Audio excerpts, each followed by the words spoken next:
오늘은 남성분과 여성분 모두에게 도움이 되는 영상을 들고 찾아왔는데요. 바로 눈썹에 관한 이야기입니다.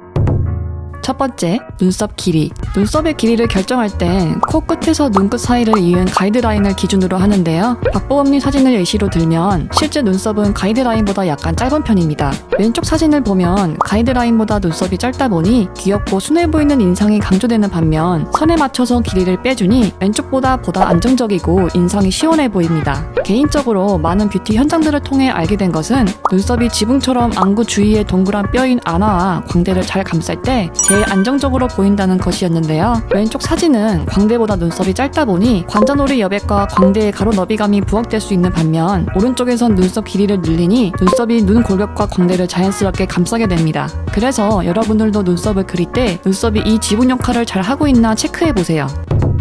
두 번째, 눈썹 두께. 보통 눈썹의 두께는 눈동자를 기준으로 0.8에서 1 정도가 적당한데 남성은 눈썹 두께감이 좀 더 있어도 T존이 강조되어 남성미가 부각되기 때문에 어느 정도 어울릴 수 있으나 이 부분이 여성에게 적용되면 두께가 두꺼워지고 눈썹이 진해질수록 인상이 진해 보이고 답답해 보일 수 있습니다. 신민아님 사진을 보면 같은 눈썹선이 각진 아치형 눈썹이지만 왼쪽은 눈썹이 두껍고 진하기 때문에 인상이 진해 보이는 반면 오른쪽은 눈썹이 좀 더 얇고 옅기 때문에 왼쪽보다 이미지가 부드럽고 세련되어 보입니다. 여기서 드리는 우이쌤의 꿀팁. 실제 제 컨설팅 고객님들 중 컨설팅대로 눈썹을 그렸는데 뭔가 이상해요 라고 하셔서 사진을 보내달라고 말씀드리면 대부분이 이렇게 그리셨더라고요. 눈썹 모량은 대부분 눈썹 앞, 뒤보다 중앙에 모여있는 편이라 이런 경우 중간보단 앞뒤를 위주로 그려주시면 됩니다. 그런데 이를 무시하고 눈썹 앞부터 중간, 뒤까지 모두 다 채워버리면 마치 종이를 오려 붙인 것 같은 눈썹이 되어버릴 수 있어요. 구독과 좋아요, 알림 설정을 누르면 남자 여자 상관없이 모두 달라질 수 있는 꿀팁들을 꾸준히 얻어가실 수 있습니다. 그럼 다음 영상에서 봐요.